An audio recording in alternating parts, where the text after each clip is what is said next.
That was probably the absolute most perfect lesson she could have picked for tonight's talk. Because there are several elements of what you mentioned in there that are almost exact duplicates of what I was planning to talk about already. Of course, I'm going to say things a little bit differently, so you'll get a little bit different perspective on it. So the bottom line is that the core focus of what my whole life has been, and especially the core focus of tonight's talk, is on getting things done, reaching accomplishments, making things happen in the world around us. And we're taught that there are several different ways that we can make this happen. And traditional personal development teaches the use of willpower.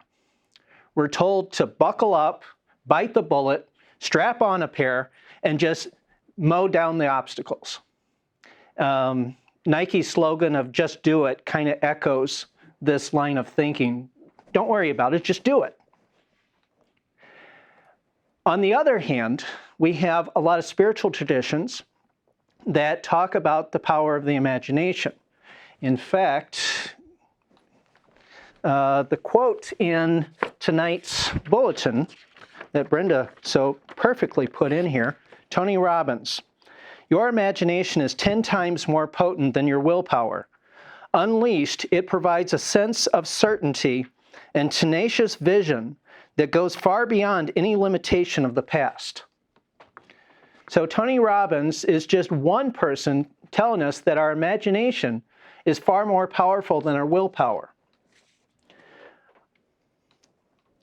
Somebody else who mentioned that imagination is far more powerful than willpower is Emile Coue. I don't know how many people have heard of him.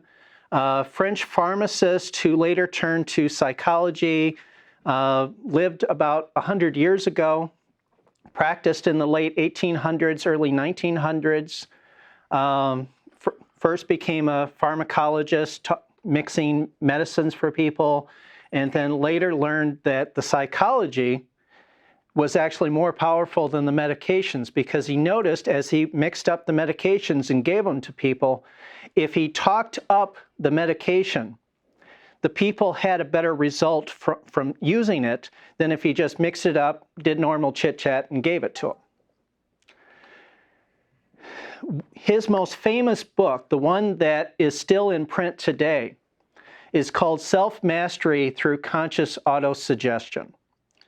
In this book, he recommends the use of an affirmation that you may have heard. Every day, in every way, I am getting better and better. It's an affirmation that a lot of people teach because the basic idea is sound. The basic idea is that if you can communicate an idea to your subconscious mind, change the beliefs that you have within your mind, then your subconscious mind will respond to those beliefs in a positive way. One of the other major quotes that Emile Coue is remembered for, and this is also repeated quite often, is that anytime the imagination and the will are in conflict, the imagination will always win. He also goes on to say that you should put your trust in the imagination, not in the will.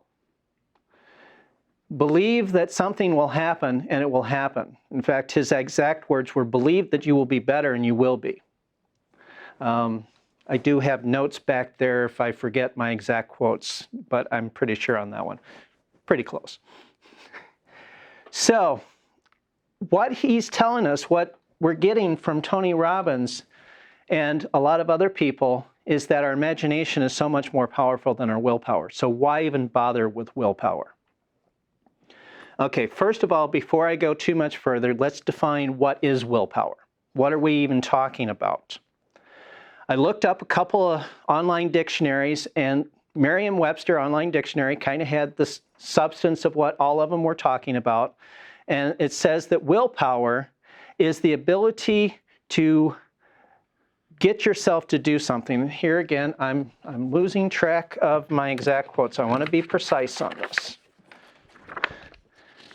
And here it is. The ability to control yourself. Strong determination that allows you to do something difficult, such as lose weight or quit smoking. So according to our dictionaries, willpower is the ability to get yourself to do something that you may not necessarily want to do. Personally, my definition of willpower is close but a little bit different, and that is willpower is the ability to make a decision and then follow through on that decision whether or not you enjoy the process. It's close but a little bit different. In my definition, willpower is essentially two things. First of all, making a decision, and second of all, following through with that decision, sticking with it. So, how do we make decisions? We make them with our conscious mind, right? I don't know anybody who's made a decision with their elbow. Have you? Not lately. Not lately, no. And while it could be said that not all decisions are conscious, and that when we fail to make a conscious choice, we are making an unconscious choice. And therefore, some decisions may come from the subconscious mind. And while I do agree with this line of thinking, willpower being an act of making a decision that not necessarily, okay, I'm losing my wording.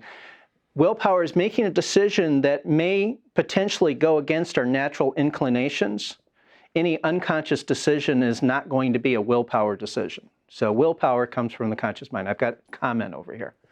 What's the difference between a subconscious mind and imagination?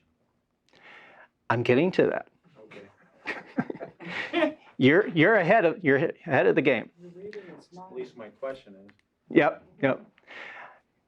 Essentially, well, okay, before I get to that, let me finish what I'm going on with the conscious mind. Conscious mind is where willpower comes from. Conscious mind is where we make a conscious choice and then follow through with that choice. So the dictionary definition mentions two things that are used where willpower is used. Two things where willpower is used. Losing weight, quitting smoking. What other things do we need willpower to help us accomplish? Go to work. Go to work. That's a good one, yes? Any others? Budget. Budget, yep. Clean the house. Cleaning the house, yep. That's definitely a willpower thing. What happens if we don't have enough willpower to make these decisions or to follow through on these decisions? What happens if our willpower isn't strong enough? You don't do it. Don't do it. It doesn't get done. Okay. Is there any way that we can make our willpower stronger? Yes. Many ways. Many ways. Nick, give me one or two. Doing things that you don't want to do and starting, with a sense of progression, doing the things that are easier to do that you don't want to do and then building up from there. You got it. Developing willpower is about practicing using willpower, starting with something easy and gradually going into more and more difficult things. One of the things that I learned when I was studying willpower is that the easiest way to start is to start with things that you would already be doing anyways. For instance, you get up in the morning, before you get out of bed, make a decision. I'm getting out of bed, and then do it. Before you go to the bathroom, make the decision. I'm going to go to the bathroom. Make the decision and do it. Before you get dressed, I'm going to get dressed. Make the decision and do it. If you do this for a whole day, you set up a pattern, a memory, a history of success. I can make a decision and follow through on it. It may be little things, but you build on those little things and gradually you get to more and more difficult things, and eventually you get to the point where you can get yourself to do practically anything. So that's the willpower. Imagination. What is imagination? Going back to the online dictionaries, there were actually 3 different definitions that I came up with, and the one that applies most closely to what we're doing here is the ability to form a picture in your mind of something that you have not seen or experienced. That's imagination according to our dictionaries. Of course, in my definition, it's not just a picture. It's an experience. It can include sight, it can include sound, it can include feelings, it can include taste, smells, anything. A lot more than just pictures.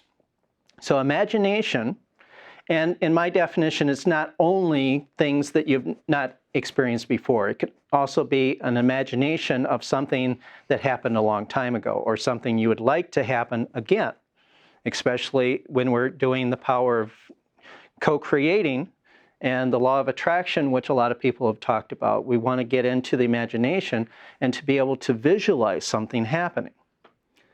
Now, as our question has already kind of hinted at, what part of our mind do we use to imagine with? Subconscious, right. What I have found in my own experience is the easiest way to imagine something is to ask the subconscious to show me the picture. A lot of people have trouble visualizing because they're trying to do it with their conscious mind. They're trying to force the image into place. And that's the difficult way. The easy way is to just simply ask your subconscious, show this to me. It's like working with memory. Big question. How many people can remember the face of their mother? What their mother's face looks like? Okay, pretty much everybody is raising their hand. That's the easy way to visualize, is just to close your eyes. What does this face look like? Show me this picture.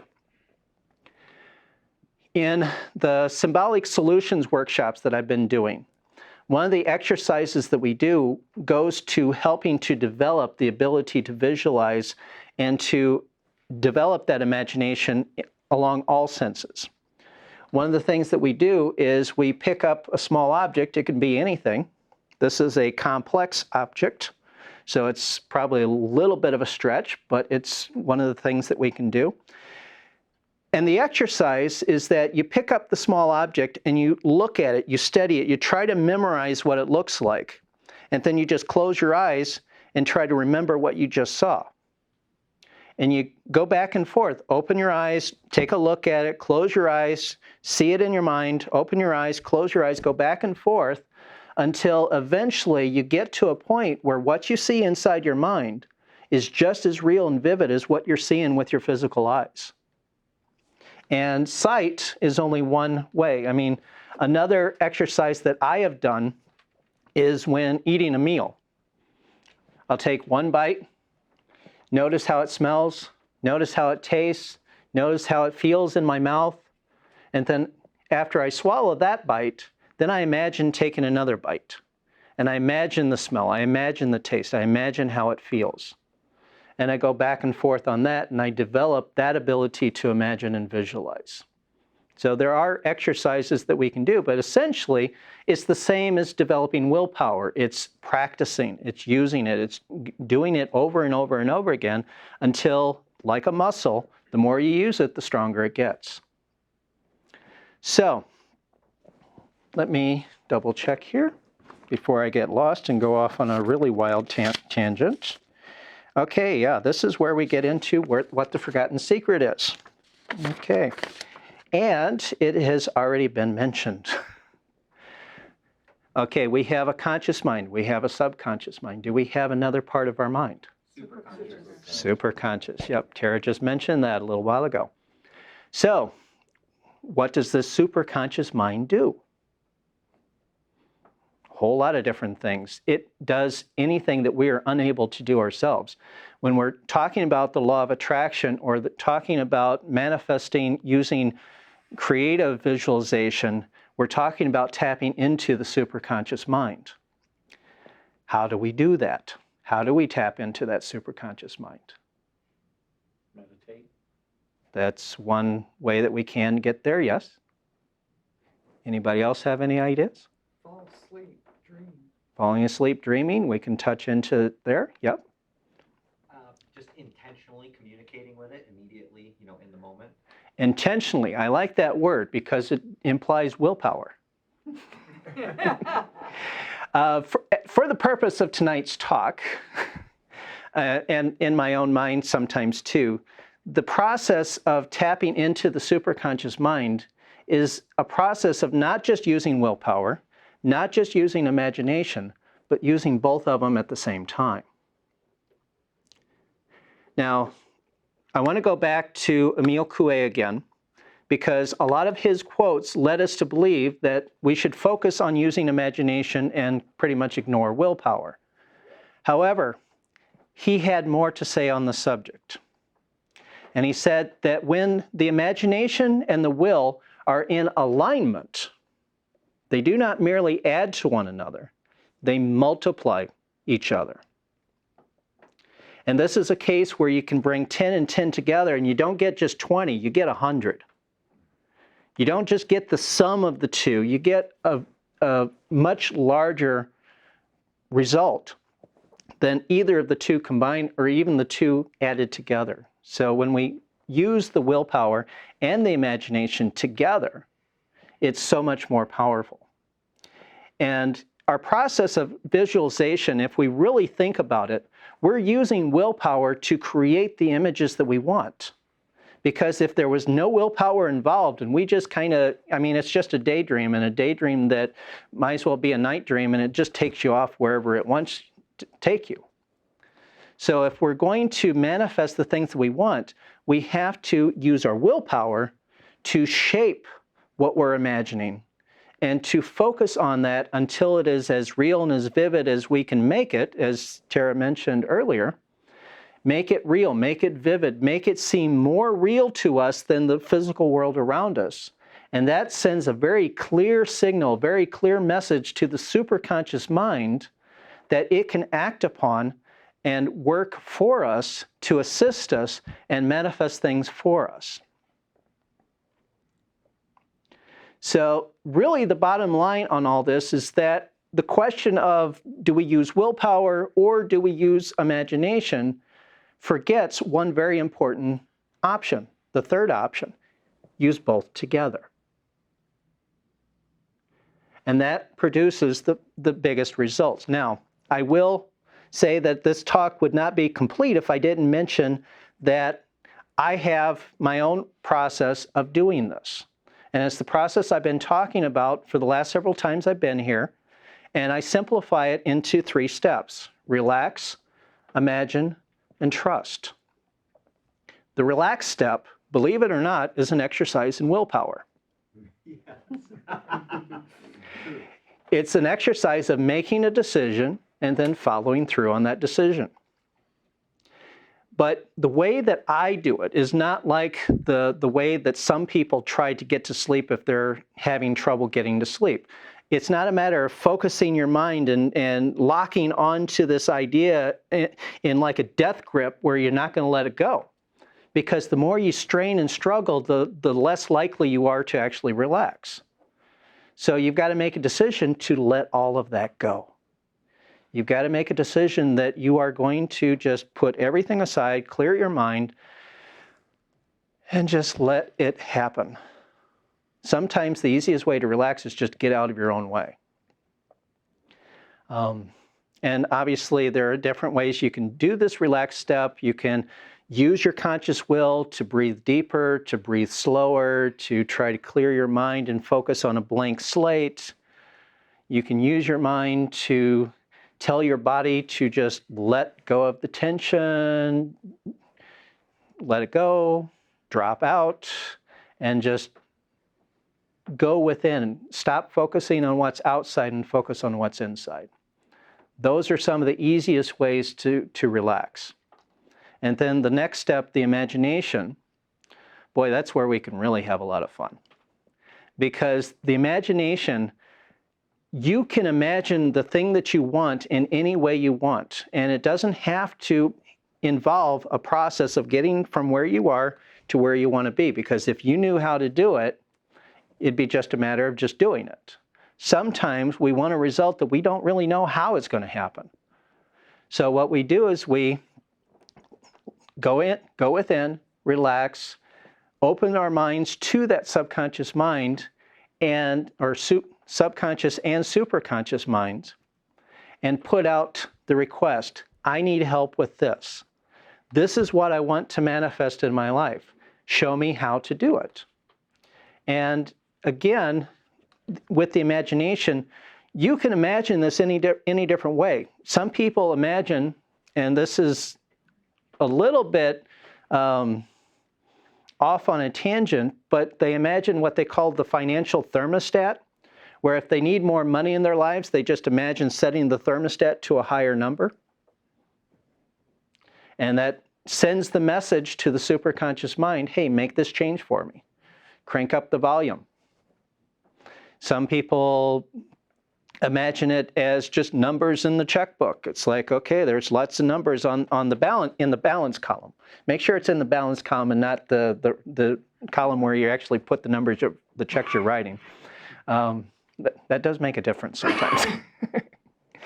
And then obviously after you relax and imagine and send that message to the superconscious mind, the next and final step is to trust the process. Trust that the results will be there. Trust that you will get guidance that shows you what you need to do to follow through with this. And here again, I will say that sometimes the information you get, and I can definitely say this from personal experience, sometimes the information you get says, okay, we can make this happen, but you need to do this, this, and this. And I get that and I'm thinking, oh boy, can I actually do that? So sometimes it takes a little willpower to follow through with the instructions that you're given. We've all heard the story of how Noah was given the instructions for building the ark, and he's saying, who, me? I can't do that. Or Moses was given the instructions to lead the people out of where they were into the promised land, and he's saying, who, me? I can't lead people. But sometimes when we make contact with that superconscious mind and we're given that information, sometimes it does take a little bit of willpower to follow through and say, okay, I trust that I'm getting good information. I'm going to do this. I'm going to make it happen. And here, I guess I can go ahead and talk back to what you were saying on the Facebook post, that one of the things that happened this week is I got hired to do a pretty major job. And I don't know if John wants me to mention this or not, but he's been working on a new book, and I've been trying to help him in my side time. And obviously, I haven't been able to do as much of that as I would have liked to do. And one of the things that my guidance told me is give him a quote. And I'm thinking, really? I'm not sure if I really feel comfortable doing that. So I wrote him a nice long email and I said, okay, this is where I'm at. This is how I'm trying to approach this. I'm not sure if I can really do it the way you want to under my current circumstances. If you would like me to make this my primary focus, this is what I would quote for the job. And he gave me a call and he said, let's go for it. And it's like, that was a very big surprise. It's like, really? Okay, I can do that. Okay, I'm good. So we're working on it. Hopefully in another week or two, couple of weeks maybe, it'll be getting real close to being published. So that's what we're working on. So to close this up, the bottom line is that the question of willpower versus imagination is the wrong question. The question is, how do we get them working together? Because when you get them working together, the results are so much more than what either one of them could have produced on their own. And that's what I'm going to leave you with. Thank you. Thank you.